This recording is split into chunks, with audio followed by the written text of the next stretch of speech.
നമ്മുടെ വീട്ടുവളപ്പിൽ ഇന്നും കാത്തു ചോദിക്കുന്നു, ഇവിടെ ഒരിക്കൽ ചിരിച്ചിരുന്നവരുടെ പേര് ആരെങ്കിലും ഓർക്കുന്നുണ്ടോ?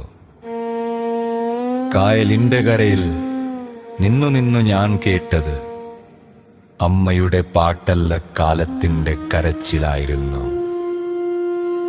പാതയോരത്തെ ചായക്കടയിൽ കപ്പിൽ ചൂടാറുന്ന ചായ പോലെ നമ്മുടെ സ്വപ്നങ്ങൾ കുറച്ച് പഞ്ചസാര, കുറച്ച് കൂടുതൽ കയ്പ് മാത്രം.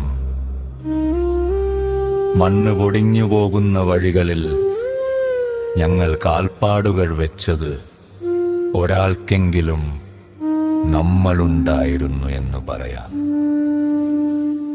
പക്ഷേ പാതകളെ പോലും ഓർമ്മയില്ല. വണ്ടികളുടെ ശബ്ദത്തിൽ മനുഷ്യന്റെ ശബ്ദം മറഞ്ഞു.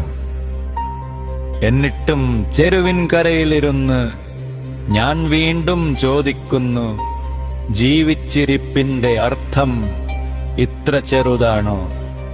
മറുപടിയൊന്നുമില്ല, കാട്ട് മാത്രം. വീണ്ടും വീണ്ടും അതേ ചോദ്യം ചോദിച്ചു കൊണ്ടിരിക്കുന്നു.